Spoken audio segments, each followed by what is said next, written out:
തൃശൂർ പൂരത്തിന് അല്പസമയത്തിനകം സമാപനമാകും. പാറമേക്കാവ് തിരുവമ്പാടി ഭഗവതിമാരുടെ തിടമ്പേറ്റി വടക്കുംനാഥിനെ സാക്ഷിയാക്കി പടിഞ്ഞാറെ നടയിൽ ശ്രീമൂലസ്ഥാനത്തെത്തി ഉപചാരം ചൊല്ലി പിരിയുകയാണ്. ഉപചാരം ചൊല്ലലിന് ശേഷം അടുത്ത പൂരത്തിനുള്ള തീയതി പ്രഖ്യാപിക്കും. ശ്രീകുമാരൻ തൃശൂരിൽ നിന്നുണ്ട് വിവരങ്ങളുമായി. ശ്രീജിത്ത്, ഇനി ഈ പൂരവും ഓർമ്മകളിലേക്ക് മടങ്ങുകയാണ്. അടുത്ത പൂരത്തിന് വേണ്ടിയുള്ള കാത്തിരിപ്പാണ് ഇനി വരാൻ പോകുന്നത്. പൂരത്തിന് എപ്പോഴാണ് ഈ സമാപനമാവുക? എന്തൊക്കെ ചടങ്ങുകളാണ് ഇപ്പോൾ നടക്കുന്നത്? ശ്രീജിത്ത്, സമയം മുൻപാണ് എറണാകുളം ശിവകുമാർ എന്ന കൊമ്പൻ പറമേക്കാവിലമ്മയുടെ തിടമ്പേറ്റി ഇവിടേക്ക് കടന്നു വന്നത്. ശേഷം തിരുവമ്പാടിയുടെ മേളം കഴിയാൻ വേണ്ടി അവർ അവിടെ കാത്തുനിന്നു. അതിനുശേഷം തിരുവമ്പാടി ചന്ദ്രശേഖരൻ ഇവിടേക്ക് എഴുന്നള്ളുന്ന സമയത്ത് നേരെ തൊട്ടഭിമുഖമായി ഗണപതി ക്ഷേത്രത്തിന്റെ പരിസരത്തേക്ക് എറണാകുളം ശിവകുമാർ ഈ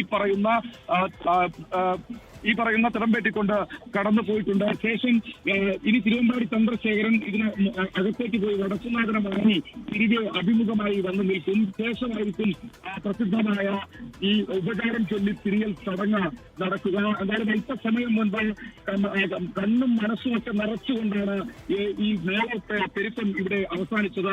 ഏതാണ്ട് ഒരു 10 മിനിറ്റിനകം തന്നെ ഇത്തരത്തിൽ ഉപചാരം ചൊല്ലിപ്പിരിയൽ അവസാനിക്കും. ശേഷം അടുത്ത പൂരത്തിനുള്ള തീയതി പ്രഖ്യാപിക്കും. കിഴക്കൂട്ട് അനിയന്മാരുടെ നേതൃത്വത്തിൽ പാറമേക്കാവിന്റെ അതിഗംഭീരമായ മേളം ആസ്വദിച്ച ആണ് ഈ.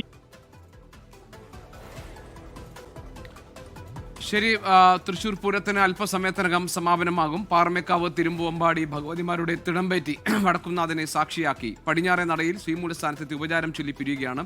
ഉപചാരം ചൊല്ലിയ ശേഷം അടുത്ത പൂരത്തിനുള്ള തീയതി പ്രഖ്യാപിക്കും. ശ്രീകുമാരനാണ് വിവരങ്ങൾ നൽകിയത് പൂരപ്പറമ്പിൽ.